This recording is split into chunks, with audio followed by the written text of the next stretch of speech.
Hello बच्चों, let's see this question and the question says which of the following order is wrong. तो question में क्या बोल रहा है बच्चों कि कौन सा ऑर्डर गलत है। तो फर्स्ट ऑप्शन से हम स्टार्ट करते हैं। फर्स्ट ऑप्शन में है nitrogen family, that is nitrogen, phosphorus और आर्सेनिक के हाइड्राइड। ये रहे अमोनिया, PH3, ये रहा PH3 एंड ASH3। अब हमें पता है बच्चों की जो नाइट्रोजन का जो लोन पेयर है, इस फॉस्फोरस के पास भी होता है, आर्सेनिक के पास भी होता है। ठीक है, तीनों के पास लोन पेयर है, लेकिन जो नाइट्रोजन है उसका साइज छोटा होता है फॉस्फोरस से, और फॉस्फोरस का साइज छोटा होता है आर्सेनिक से। अब साइज जितना छोटा होगा, जो लोन पेयर, ये जो इलेक्ट्रॉन डेंसिटी है वो उतनी ज्यादा कंसेंट्रेटेड होगी। जैसे जैसे साइज बढ़ता जाएगा, इलेक्ट्रॉन डेंसिटी जो है, जो कंसेंट्रेटेड होनी चाहिए वो कंसेंट्रेटेड की जगह और ज्यादा फैली हुई होगी। और आर्सेनिक तो और बड़ा साइज है, उसमें और ज्यादा ऐसे कहीं कंसेंट्रेटेड नहीं होगा चार्ज। अब जितना ज्यादा इलेक्ट्रॉन डेंसिटी कंसेंट्रेटेड है, लोन पेयर कंसेंट्रेटेड है, तो क्या होगा, वो उतना डोनेशन के लिए अवेलेबल होगा। बट जैसे अगर हम नाइट्रोजन और फॉस्फोरस में कंपेयर करें, तो नाइट्रोजन की जो लोन पेयर है वो ज्यादा उनकी अवेलेबिलिटी है फॉर डोनेशन, वहीं पे फॉस्फोरस की नहीं होती। तो जहां पे lone pair donation, lone pair donation tendency, lone pair donation tendency ज्यादा होगी, इसका मतलब कि जो बच्चों बेसिक स्ट्रेंथ है, बेसिक स्ट्रेंथ है वो ज्यादा होगा, बेसिक कैरेक्टर ज्यादा होगा। तो इसका मतलब उसका एसिडिक कैरेक्टर जस्ट उल्टा होगा, क्योंकि जो एसिडिक स्ट्रेंथ या एसिडिक ऑर्डर है वो जस्ट इनवर्स होता है बेसिक के। तो ये इसका बेसिक स्ट्रेंथ ज्यादा है, नाइट अमोनिया का ज्यादा है PH3 से, तो इसका मतलब PH3 का एसिडिक स्ट्रेंथ अमोनिया से ज्यादा होगा। सेम यही कंपैरिजन PH3 और ASH3, ASH3 का और बड़ा साइज है, इसका जो इलेक्ट्रॉन डेंसिटी है वो और बहुत ही ज्यादा अवेलेबल नहीं होंगे, तो इसके और एसिडिक स्ट्रेंथ ज्यादा। तो ये तो ऑर्डर करेक्ट है। अब आते हैं हम ऑप्शन बी पे। ऑप्शन बी में आयनाइजेशन पोटेंशियल की बात करिए, जैसे हम आयनाइजेशन एंथैल्पी भी बोलते हैं। अब आयनाइजेशन एंथैल्पी क्या होती है बच्चों?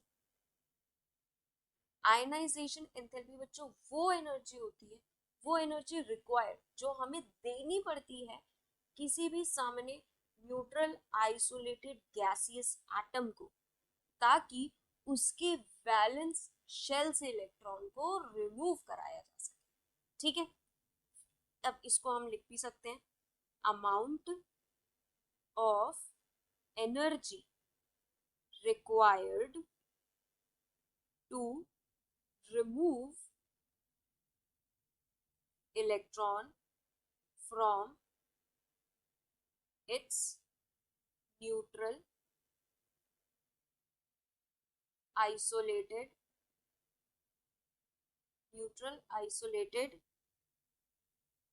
gaseous atom. ठीक है, न्यूट्रल आइसोलेटेड गैसियस एटम से इलेक्ट्रॉन को रिमूव कराने में जो एनर्जी रिक्वायर्ड होगी, that is what we call ionisation enthalpy. Across a period ionisation energy increase होती है, डाउन द ग्रुप डिक्रीज होती है। अक्रॉस अ पीरियड इंक्रीज क्यों होती है? क्योंकि अक्रॉस अ पीरियड क्या होता है, साइज छोटा होता जाता है एटम का, और न्यूक्लियस और का जो पुल है वैलेंस इलेक्ट्रॉन के लिए वो बढ़ता चला जाता है। और डाउन द ग्रुप उल्टी चीज होती है, कि down the group number of shells जो है इंक्रीज होते जाते हैं, down the group number of shells increase होते जाते हैं, तो एटॉमिक साइज क्या होगा, बढ़ता चला जाएगा। एटॉमिक साइज बढ़ता चला जाएगा, तो जो न्यूक्लियस से वैलेंस इलेक्ट्रॉन पर जो पुल है, न्यूक्लियस का वैलेंस इलेक्ट्रॉन पे जो पुल है वो कम होता जाएगा। तो जितना कम होता जाएगा तो उतनी आसानी से हम थोड़ी सी एनर्जी देके इलेक्ट्रॉन को रिमूव करा सकते हैं। अब बात करते हैं लिथियम, बेरिलियम, बोरॉन और कार्बन, एक पीरियड के हैं।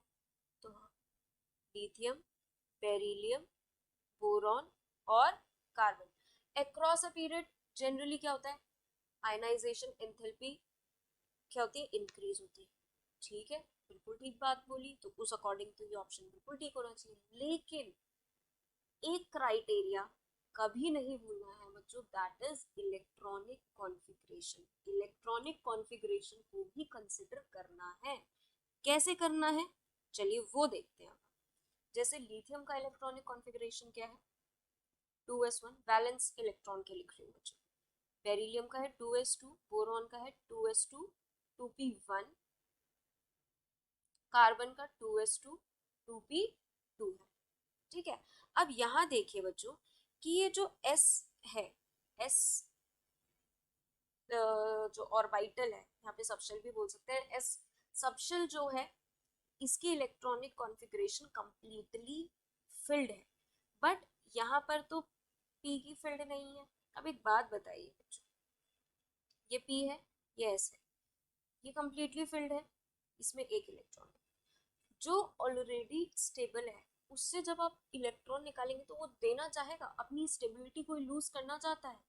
ठीक है, नेचर में कोई भी अपनी स्टेबिलिटी को लूज नहीं करना चाहता, चाहे वो ह्यूमन बीइंग हो, चाहे वो एक एटम क्यों ना हो। ठीक, तो इससे इलेक्ट्रॉन निकालेंगे, बहुत ज्यादा एनर्जी रिक्वायर्ड होगी क्योंकि हम इसे स्टेबिलिटी इसकी घटा रहे हैं।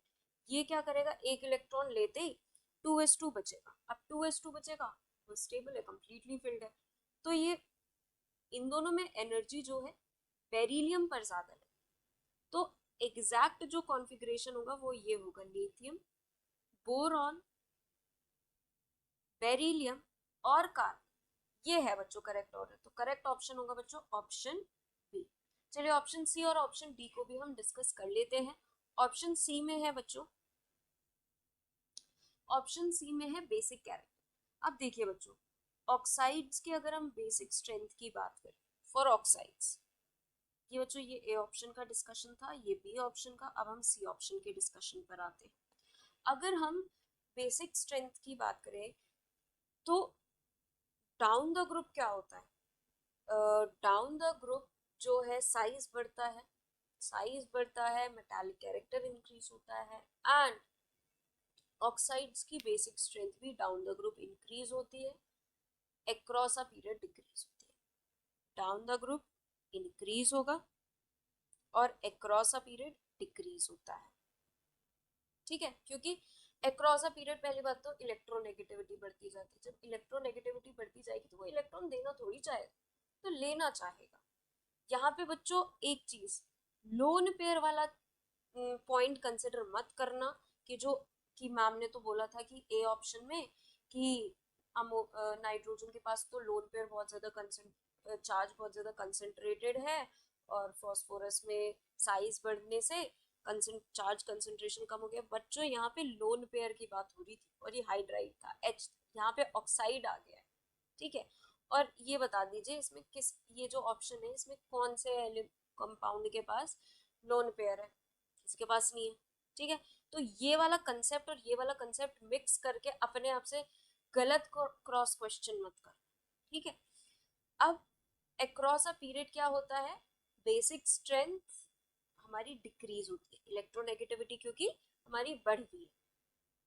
तो बात करें यहाँ पर, ये सारे एक पीरियड के हैं और पोटेशियम जो है एक पीरियड नीचे का है। ठीक है, मतलब कि ये सारे थर्ड पीरियड के हैं, ये फोर्थ पीरियड का आ गया पोटेशियम। ठीक, और सोडियम, मैग्नीशियम, एल्यूमिनियम ये सारे सेकेंड पीरियड के हैं। ठीक है, तो ऑब्वियसली इसकी बेसिक स्ट्रेंथ ज़्यादा होगी। और सोडियम, मैग्नीशियम और एल्यूमिनियम, सोडियम ग्रुप 1 का है, मैग्नीशियम ग्रुप 2 का है, एल्यूमिनियम ग्रुप 13 का है। तो अक्रॉस अ पीरियड क्या होता है, बेसिक स्ट्रेंथ डिक्रीज होती है। तो ये हमारा करेक्ट ऑर्डर है। फोर्थ ऑप्शन पे आते हैं बच्चों। फोर्थ ऑप्शन में आयनिक रेडियाई की बात करिए। हमें पता है कि डाउन द ग्रुप क्या होता है, आयनिक रेडियाई इंक्रीज होता है, और ये ग्रुप 1 के एलिमेंट्स दिए हैं, इनफैक्ट आयंस दिए हैं। सब में से एक एक इलेक्ट्रॉन रिमूव, सब में से अब एक एक इलेक्ट्रॉन रिमूव हो गया, मतलब पहले ये साइज था तो अब थोड़ा सा और छोटा हो गया, कुछ इस तरीके से। बट जो इंक्रीज होने का ऑर्डर है वह तो वही रहेगा कि down the group ionic radii increase होता है, अक्रॉस अ पीरियड डिक्रीज होगा। तो डी भी हमारा करेक्ट आयनिक रेडियाई मतलब करेक्ट ऑर्डर है। तो करेक्ट ऑप्शन हम फाइनल क्या रिपोर्ट करेंगे, ऑप्शन बी, क्योंकि हमें रॉन्ग ऑर्डर को टिक करना था. So I hope all of you understood very well. Thank you and best of luck.